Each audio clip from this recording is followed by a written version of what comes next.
वालेकुम नाज़रीन, मैं हूं आयशा जुल्फ़िकार, मेरे साथ हैं शुमाइला चौधरी और हम आपको पाकिस्तान की सबसे बड़ी ट्रांसमिशन वर्ल्ड कप गेम उठा दो में खुशामदीद कहते हैं। गुज़श्ता रोज़ पाकिस्तान की नीदरलैंड्स के खिलाफ शानदार फतह हुई है और नीदरलैंड्स 287 का हदफ हासिल करने में नाकाम भी हुई। और आपको ये जानकर भी खुशी होगी कि पाकिस्तानी टीम वनडे फॉर्मेट में 275 या उससे ज़्यादा रन का दिफा करने में कभी भी नाकाम नहीं हुई और अब तक ये उनकी लगातार 14वीं फतह भी है। और आज के मैचेस की अगर हम बात करें तो आज 2 मैचेस शेड्यूल थे। अफगानिस्तान और बांग्लादेश के दरमियान मैच में बंगाल टाइगर्स ने अफगानिस्तान को 6 विकेटों से शिकस्त दे दी है, जबकि श्रीलंका और साउथ अफ्रीका के दरमियान मैच जारी है। तो पहले हम बांग्लादेश और अफगानिस्तान के मैच की बात करेंगे। इरफान ज़हीर हमारे साथ हैं। इरफान, आपको खुशामदीद कहते हैं और इजहार बाजवा आपको भी खुशामदीद कहते हैं। इरफान, सबसे पहले तो आप पहले वाले मैच के हवाले से बताएं, कैसे देख रहे हैं आप इस फतह को? बांग्लादेश, मैं हैरान हो गई हूँ देख के, हालांकि अफगानिस्तान को बहुत एग्रेसिव टीम समझते रहे, लेकिन परफॉर्मेंस कुछ अजीब सी नहीं रही अफगानिस्तान की पहले मैच में। देखें, एशिया कप में भी हमने देखी थी कि बड़ा शानदार बांग्लादेश ने इनके खिलाफ खेला था। असल में दोनों की अगर आप देखें स्ट्रेंथ और वीकनेसेस का देखें तो जो बांग्लादेश का जो मेथड है वो कन्वेंशनल है, वो ट्रेडिशनल किस्म की क्रिकेट खेलते हैं, ज़्यादा अग्रेसिव नहीं खेलते, अपनी लिमिटेशन में रह के खेलते हैं। अफगानिस्तान की बात करें तो अफगानिस्तान के पास एक ही स्कूल ऑफ थॉट के उनके लड़के फॉलो करते हैं, वो अग्रेसिवनेस है। जिस तरह की उनकी बेल्ट, उनका वैसे बिहेवियर है, उसी क्रिकेट के अंदर भी नजर आता है। इस तरह का जब माइंडसेट के साथ आप खेलते हैं, या तो आप बहुत ऑल आउट के लिए जाते हैं, ज़्यादा रन्स कर जाते हैं, अदरवाइज या आप कोलैप्स कर जाते हैं। तो वो जो मिडल वाली जो अप्रोच होती है वो ये समहाउ नहीं ले पाते। तो उसी वजह से हमने देखा कि ये इसी तरह से वजह से ये कंसिस्टेंट नहीं है, इसी तरह स्ट्रगल करते हैं।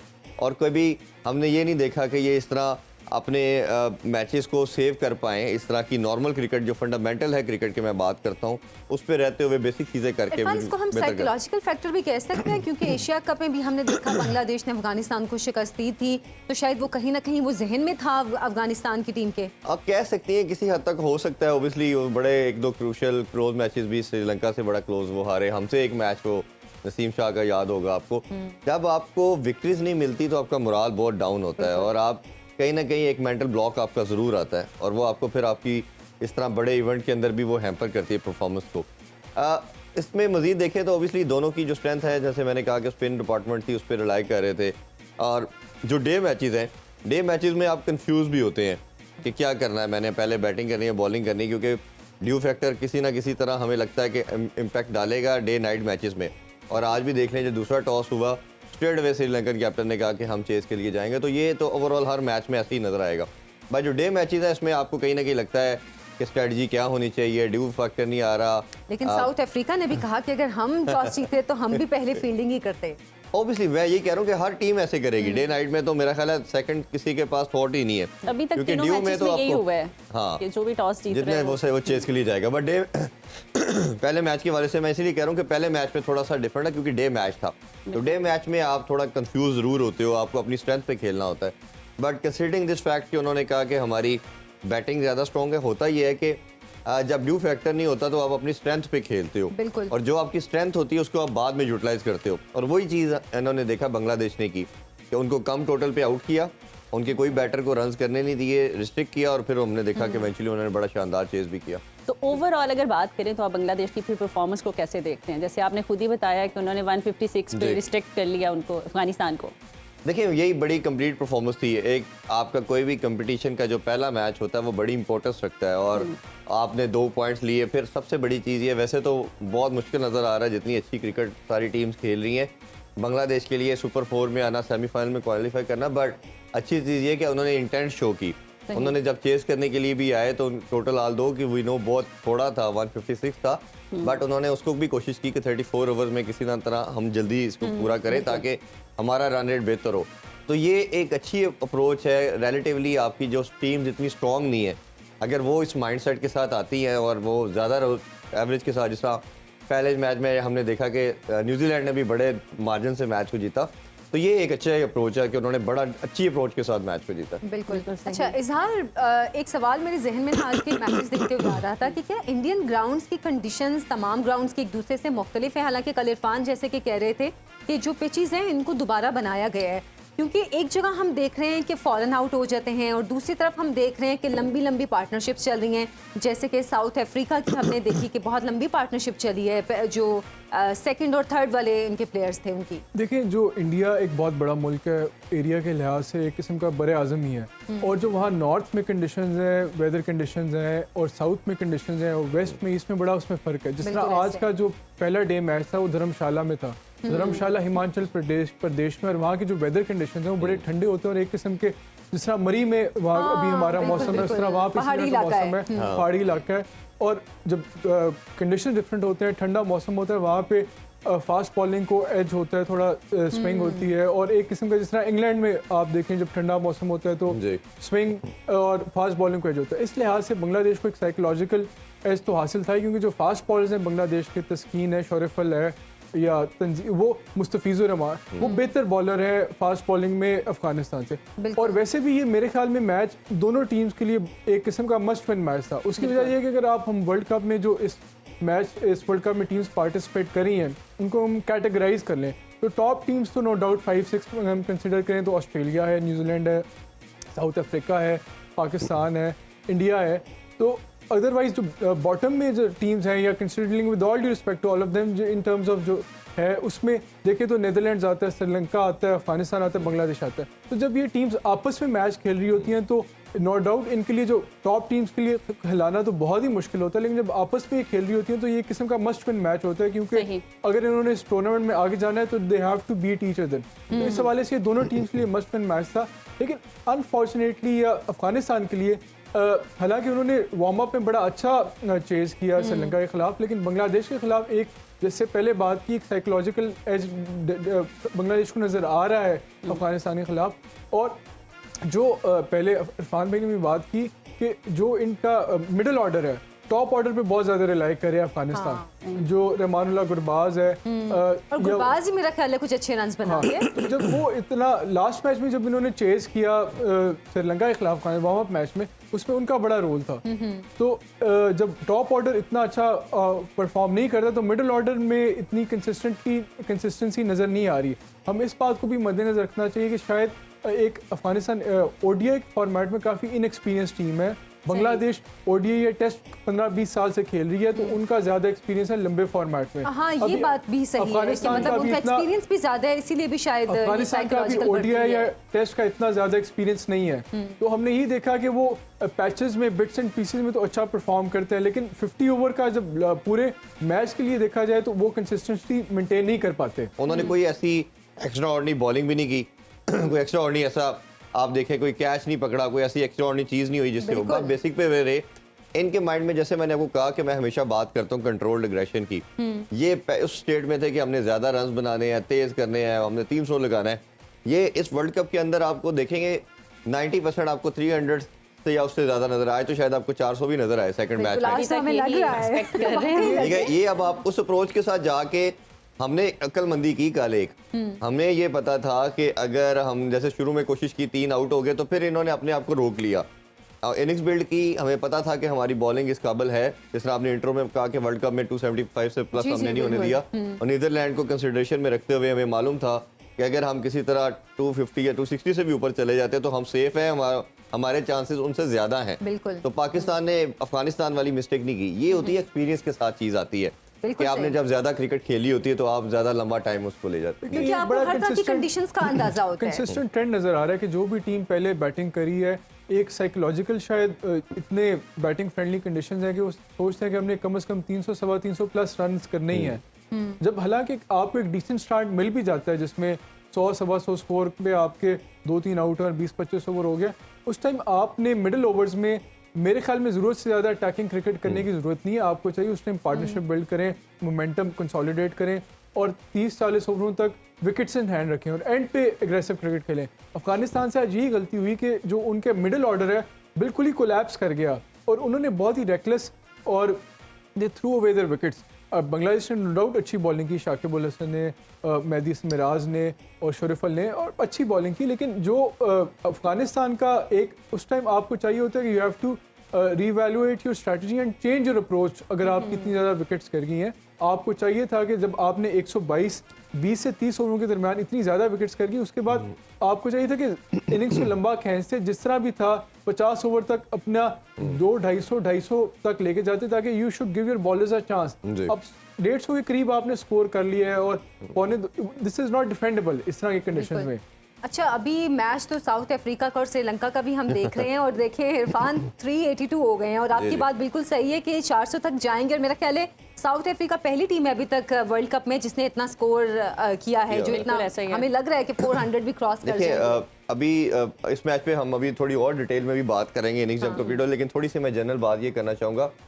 आपने दो चीज़ें करनी है जो चेज वाले के लिहाज से, जिस तरह हमें पता है कि हर टीम ने टॉस जीत के डे नाइट मैच में उसने चेज करना है। एक तो आपने 30-40 रन अपनी टीम को एडिशनल देने हैं। अगर लेट्स सपोज आपको लगता है कि 300 एक अच्छा टोटल है, तो आपको ड्यू की वजह से 340-50 करके देने हैं। 340-50 करेंगे तो जो ड्यू फैक्टर की वजह से एक्स्ट्रा रन बनेंगे, जो चेस करना आसान होगा, वो अपने आप बॉलिंग को सिक्योर करेंगे। दूसरा ये है जो टेक्निक के साथ आप श्रीलंका को मार रहे हैं, वो ये आप देखेंगे ऑस्ट्रेलिया भी ऐसे खेलेगा, इंडिया भी ऐसे खेलेगा, न्यूजीलैंड भी ऐसे खेलेगा और इंग्लैंड भी ऐसे खेलेगा। अच्छा, हम लोग शायद, इंडिया भी शायद किसी हद तक कह सकते हैं हम लोग नहीं ऐसे खेल पाएंगे। हम अगर हमारी बॉलिंग का दिन हुआ तो हम रोक लेंगे, अदरवाइज हम स्ट्रगल करेंगे। ये इस तरह इसलिए खेलेंगे कि वन साइडेड ये मैच करेंगे। इन्होंने अब इस तरह की जो एक इंग्लैंड ने बेसबॉल की क्रिकेट का कॉन्सेप्ट दिया है दुनिया को, एग्रेसिव क्रिकेट का, तो उसका मतलब ये है कि आपने 99% कोशिश करनी है कि पहली इनिंग्स में मैच को फिनिश कर देना है। जो आज से 4-5 साल पहले क्या होता था कि आप पूरे 100 ओवर का मैच देखते थे, 50 ओवर, और फिर एंड तक देखते थे कौन जीतेगा। यानी कि अगर आपने 300 किया तो हर टीम का चांस है ना कि वो बना पाएगी। अगर आप 400 ऑन द बोर्ड लगा देंगे तो 99% तो पहले ही आप मैच जीत चुके हैं। बहुत एक्सेप्शनल केस शायद कुछ हो, जो हिस्ट्री में भी शायद एक दफा हो चुका है कि 400 प्लस चेज हुआ है, तो आपने तो मैचेस जीतने हैं। तो अब टीम से इस तरह खेलने हैं। हम अपनी टीम के हवाले से भी यही बात कर रहे थे। आज मैं प्री शो में भी अपने लेजेंड से यही रमीज राजा और अजय से पूछ रहा था कि अगर हमारे बाबर का जो स्ट्राइक रेट है वो 84-85 है और एवरेज उनकी सबसे ज़्यादा है, तो हमें हेल्पफुल नहीं होगी। अच्छा, हमें हेल्पफुल तभी होगी कि जब बाबर का स्ट्राइक रेट भी 100 अबव होगा, रिजवान का ऊपर होगा, इमाम का ऊपर होगा। तो फखर पे हम क्यों स्टिक कर रहे हैं? सबको पता है फखर आउट ऑफ फॉर्म है, आपको टीम से बाहर कर देना चाहिए। बट थिंक टैंक क्यों उसको रखा हुआ है?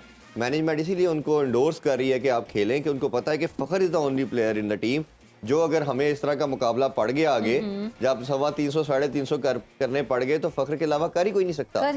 तो इस वजह से आप एक ही प्लेयर पर लाइक करें। अब हर टीम में देखें, इनकी टीम में 3 ऐसे प्लेयर हैं जो 150 या 300 के स्ट्राइक रेट पे भी अपने आप को गेयर अप कर सकते हैं। हमारी टीम में ऐसा कोई भी नहीं है। इंग्लैंड के पास भी 3-4 में। क्या पाकिस्तानी टीम में फिर जैसे कि आप बात कर रहे हैं कि फखर को वो इसलिए खिला रहे हैं कि अगर ऐसी सिचुएशन आती है तो सिर्फ फखर ही चलेंगे। तो जो मीदा चल गया तो चल गया, जो रमीज राजा कहते हैं। ये मीदे वाली बात ही है जो हमारी टीम के लिए एक रीजन मैंने जिस तरह एक्सप्लेन की, हैविंग सेड दैट, कि आपके लड़के 50 ओवर खेल के 400-350 नहीं कर सकते, ठीक है। फखर एक ऐसा बैटर है, अगर वो लंबा खेला, ठीक है, वो टीम विकेट पे खड़ा हुआ, उसने 125-150 करने वाला वो एक ही बंदा है कि जो लंबा भी खेल सकता है और तेज भी खेल सकता है। तो इसी वजह से आप एम्फेसाइज कर रहे हो, उसको बैक कर रहे हो, उसको सपोर्ट कर रहे हो कि यार वो किसी तरह फॉर्म में आ जाए। बट मेरा पॉइंट ये है कि टीम एक बंदे की नहीं होती। जैसे हमने कल नसीम शाह की बात की कि नसीम शाह के एक जाने से शाहीन को क्या हो गया, हारिस रऊफ क्यों नहीं आउट कर रहा? आपने अपनी इंडिविजुअल परफॉर्मेंस देनी है। तो पाकिस्तानी इरफान, मैं आपको यहीं पे रोकती हूँ, हमें एक छोटी सी ब्रेक की तरफ जाना है और वापस आके मैं एक बहुत जरूरी सवाल पूछूंगी, आप तब तक तैयार हो जाए। जी, ब्रेक लेते हैं यहाँ पे। जी, वेलकम बैक। हम वापस आ चुके हैं और आई होप कि इरफान अब रेडी होंगे मेरे बहुत मुश्किल सवाल के लिए। मैं भी और रेडी हो लूं, अपने इजहार से पूछ ले। अच्छा, अभी आप और रेडी हो ना? चलिए मैं इजहार से पूछ लेती हूँ। इजहार, साउथ अफ्रीका की बैटिंग तो बहुत शानदार जा रही है और स्कोर भी अभी हमारे सामने है, 400 प्लस हो चुका है। तो 3 प्लेयर्स ने सेंचुरी भी की, उनको कैसे देखते हैं आप? देखिए, श्रीलंका जब से इंडिया से जो मोहम्मद शामी का वो ओवर है जिसमें उसने 4 विकेटें ली श्रीलंका के खिलाड़ियों की, पूरा मिडिल ऑर्डर डिस्ट्रॉय कर दिया एशिया कप के फाइनल में, उस मैच में जिसमें वो एशिया कप में 50 रन पे ऑल आउट हो गए, अभी तक मुझे लगता है उस मैच से वो क्या जो सदमा है उससे बाहर ही निकल पाए। उसके बाद आपने 2 वार्म अप मैच देखे, दोनों वार्म अप मैच में बांग्लादेश से भी हार गए टारगेट, और दूसरे वार्म अप मैच में भी वो अफगानिस्तान से भी हार गए। तो इतने वो अंडर प्रेशर है इस टाइम, बहुत एक बैड पैच से गुजरे हैं। और अब जो पहला वर्ल्ड कप मैच था उनका साउथ अफ्रीका के खिलाफ, अगर आपने 400 प्लस ज़्यादा स्कोर खा अब लिया क्या हालत होगी अब तो उनकी? कोई मुझे तो नहीं लगता कोई चांस इनका इस मैच अभी में। तकरीबन एक पूरा ओवर और 3 बॉल्स बाकी हैं, तो 404 तक तो पहुंच गए। इरफान जैसे ब्रेक में कह रहे थे कि 425 तक लगता है जाएंगे, कोई- तो चांसेस तो वही हैं। अच्छा इरफान, जैसे आप बात कर रहे थे कि जैसे कि श्रीलंका ने टॉस जीत कर पहले फील्डिंग का फैसला किया, और जैसे कि मैं पहले भी बात की थी कि साउथ अफ्रीकन कैप्टन ने भी यही कहा क्योंकि बाद में ड्यू फैक्टर होगा, लेकिन जो अभी स्कोर हो गया है वो तो ऐसा लग रहा है कि साउथ अफ्रीका ने श्रीलंका की जो प्लानिंग थी, उम्मीदें थी, उन पे ड्यू क्या पानी सब कुछ फेर दिया है। ये मैं कह रहा था अब कि ये आप सिचुएशन काफी मुश्किल हो गई है। देखिए यही अच्छी टीमों की चीज़ है कि जब उनको अपॉर्चुनिटी मिलती है तो वो पूरा डोमिनेट करती हैं, वो अपोजिशन को कोई चांस नहीं देती। ये हमारी अपनी टीम से भी यही गिला है कि आपने अगर किसी टीम के 4-5 आउट किए तो हम फिर भी रन्स करवा देते हैं। अच्छा बैटिंग के अंदर आपको अच्छा स्टार्ट मिला, 150-200 पे कोई आउट नहीं है, एक आउट है, हमें 400 करना चाहिए, हम 300-325 करते हैं। तो आप इंटरनेशनल क्रिकेट के अंदर अगर बात करें तो वो टोटल माइंडसेट चेंज हो चुका है। जो 90s की क्रिकेट थी वो थोड़ी वॉल्व होकर 20s में हमने देखा कि वो डेकेड डिफरेंट रहा। सिंस इंग्लैंड ने जो एक 5-6 साल से एक माइंडसेट ओवरऑल चेंज किया, पहले ऑस्ट्रेलियन ने बड़ा डोमिनेट किया, वो वन साइडेड हराते थे हर टीम को, वो किसी मैच में किसी टीम को खड़ा नहीं होने देते थे। अब बाकी टीमों ने 2015 के बाद जब ऑस्ट्रेलिया चैंपियन बनी थी तो उन्होंने सोचा ये तो डोमिनेंस इनकी इतनी ज़्यादा हो गई है कि ये किसी टीम को जीतने देते, तो बाकियों ने वो मेथड अडॉप्ट किया अपने अपने स्टाइल से। तो अब देख लें कि अब ऑस्ट्रेलिया से ये टीमें ज़्यादा कंसिस्टेंट परफॉर्म कर रही हैं, ऑस्ट्रेलिया भी कर रही है, बट जो एक डोमिनेंस थी कि 80-90% ऑस्ट्रेलिया ने जितना वो अब कम हो गया, रेशो 55-60 पे आ गया। अब टीम उनको उतना टफ टाइम देती है हमेशा। और अगर आप इवेंट देखते हैं तो कई दफा ऑस्ट्रेलिया सेमीफाइनल फाइनल में नहीं भी नजर आता, ये टीमें नजर आ रही हैं बाकी। तो ये एक माइंड सेट है जो आप टीमों ने अडॉप्ट कर लिया। और मॉडर्न डे क्रिकेट की जो बात करते हैं हम, ये साइंटिफिक, मैं अक्सर बोलता हूँ कि हो चुकी है। साइंटिफिक क्या है कि आपने एक इस तरह अपनी टीम का सिस्टम अडॉप्ट करना है कि ओपोजिशन को रीड करना है, उसकी वीकनेस, उसकी स्ट्रेंथ को देखना है और उसके बाद उस पर अटैक करना है। अब तो जंगों में भी यही चलता है, क्रिकेट भी जंग है तो उसमें भी ये इसको तो हमने जंग मारी। और ये इससे तो कहा भी यही था ना, वर्ल्ड की जंग, वर्ल्ड कप की जंग। तो ये 10 टीमें वर्ल्ड कप की जंग में शामिल हैं।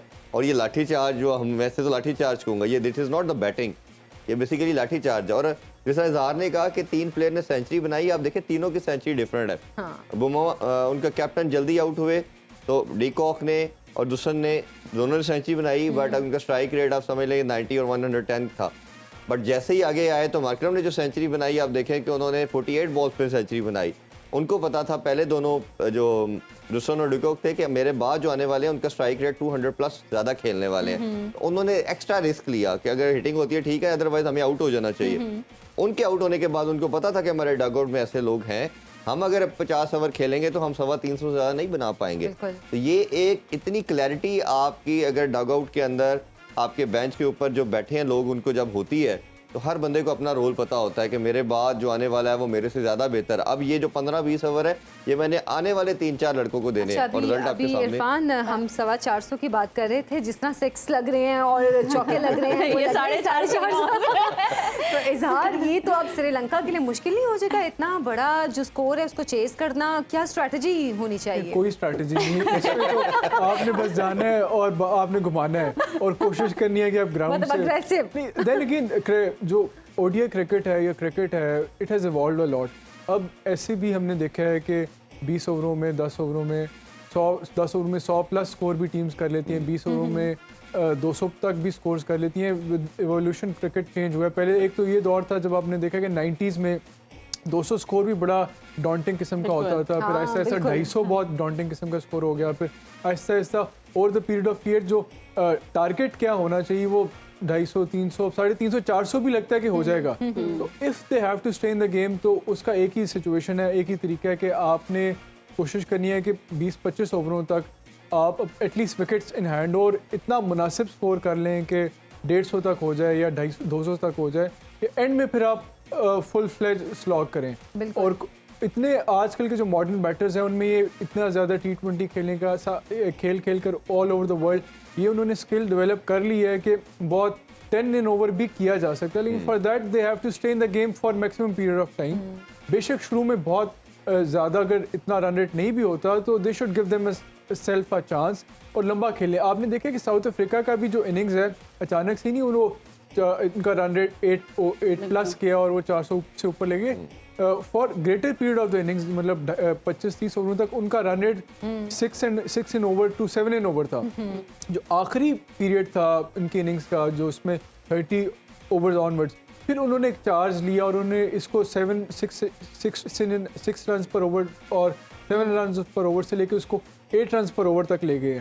तो श्रीलंका को भी चाहिए कि एग्रेसिव क्रिकेट खेले, लेकिन बहुत ही रेकलेस क्रिकेट ना खेलें कि वो उनकी टीम 400 करने की कोशिश में 10 ओवरों में भी 100-125 स्कोर के ऊपर ऑल आउट हो जाए। और अगर मैच हार भी रहे हो तो कोशिश करें कि जितना ज़्यादा एक्सटेंड कर सकते हैं, मार्जिन ऑफ डिफीट को जितना मिनिमाइज कर सकते हैं कोशिश करें, क्योंकि नेट रन रेट बहुत क्रूशल है। मेंटली तौर पे तो बेचारे हार ही चुके होंगे जो कंडीशन। हार भी जाए नहीं, कुछ ना कुछ तो कर ही रहे होंगे। अगर वो हार भी जाएं तो इतने बुरे रन से ना हारें कि पूरे टूर्नामेंट से वो निकल जाए। अच्छा, तो इरफान, इसके लिए अब जैसे कि हम ये बात कर रहे हैं कि अब वो चेस करने के लिए क्या स्ट्रेटजी अपनाएं, वैसे तो जाहिर सी बात अब ये डिसाइडेड है कि श्रीलंका के कौन से प्लेयर्स आएंगे बैटर्स और वो पहले खेलेंगे, लेकिन आपके ख्याल में श्रीलंका के कौन से ऐसे बैटर्स हैं जो आके अच्छी ओपनिंग कर सकते हैं, अच्छा आगाज दे सकते हैं? आपने कहा ना वो क्या कर सकते हैं, वो जिस तरह बंदा जाता ना शेर के सामने, तो अब शेर मैं आया क्या था, कर सकता कहता हूँ? मैंने जो करना जो करेगा, करना शेर शेर करेगा, तो जो करना था शेर अब ने मैं कर क्या दिया, कर सकता हूँ? उसकी जो नहीं कर करना है सकते। अब अच्छा, नहीं, अगर हम अफगानिस्तान की बात कर रहे थे तो जैसे बात करते हैं कि वो बहुत एग्रेसिव क्रिकेट खेलते हैं, चलें वो तो खेलते हैं, उनका black and white grey area ही कोई नहीं है। तो फिर श्रीलंका में क्या प्रॉब्लम है? देखिए अब उनके पास ऑप्शन ही कोई नहीं रहेगी एक्सेप्ट दिस के उन्होंने पहली बॉल से अटैक करना है, दुआ साथ करनी है कि ड्यू आए। ड्यू की वजह से 1% जो चांस था 99, तो क्योंकि क्रिकेट है तो हम 1% रख सकते हैं। जैसे एशिया कप में हम बारिश की दुआ कर रहे थे। नहीं, ड्यू की बात करो, ड्यू अगर आ गई तो जो 1%, क्योंकि क्रिकेट है तो हम जब तक लास्ट बॉल नहीं होती तो हम मार्जिन दे सकते हैं, उन्होंने किया तो वो भी कर सकते हैं। वैसे तो 99% जिस तरह मैंने कहा कोई चांस नहीं है, बट 1% वही है कि ड्यू अगर आ जाती है और ड्यू के बाद उनके बॉलर्स की ग्रिप करना मुश्किल हो जाती है और ऊपर से कोई बहुत आउटस्टैंडिंग स्टेप आपको स्टार्ट मिल जाता है तो फिर पॉसिबिलिटी है।